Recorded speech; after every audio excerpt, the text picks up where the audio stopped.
তো বান্ধবীর বিয়েতে আমরা গেছিলাম, সেদিন আমাদের সাথে কি ঘটেছিল সেটাই তোমাদের সাথে শেয়ার করব। তো চলো শুরু করি। তো সেদিন আমরা এক্সাইটেড হয়ে বেরিয়ে পড়েছিলাম বান্ধবীর বিয়ে খাওয়ার উদ্দেশ্যে। তো বান্ধবীকে দেখার জন্য খুবই এক্সাইটেড ছিলাম। তো আমরা গিফটের দোকানে চলে এসেছিলাম, কী নিব সেটাই ডিসাইড করতে পারছিলাম না।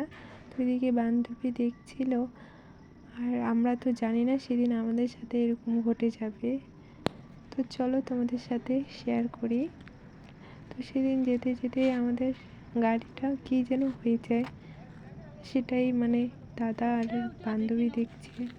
আর আমরা ভাবতেই পারছিলাম যে গাড়িটা এরকম হয়ে যাবে, আর বিয়েটা আমাদের আরও অনেকটা পথ যেতে লাগবে। আর তখন দাদা দেখছিল যে গাড়িটা কিছু হয়েছে নাকি, কিন্তু গাড়িটার সব কিছুই ঠিক ছিল। আমরা বুঝতে পারছিলাম না যে কিসের জন্য গাড়িটা স্টার্ট হচ্ছে না।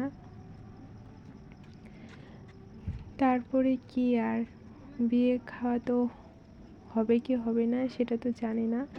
আর আমরা জানি যে ওদিকে ফ্রেন্ড আমাদের অপেক্ষায় আছে, আর এরকমভাবে গাড়িটা খারাপ হয়ে যাবে আমরা তো আটকে পড়েছিলাম। আর মেন রোডও আমাদের অনেক দূরে, আর কোথাও গ্যারেজের দোকানও নাই সেখানে যে যাব ঠিক করব। তারপরে আবার বাড়িতে যাচ্ছিলাম, যে বিয়ের বাড়ি যাওয়া হবে কিনা জানি না, আমাদের বাড়ি যাইতে লাগবে।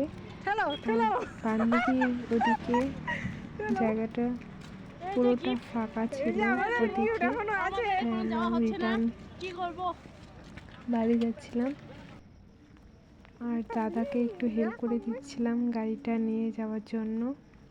তো ওদিকে দাদা যাচ্ছে, আমরা ম্যানটের সামনে চলে এসেছি।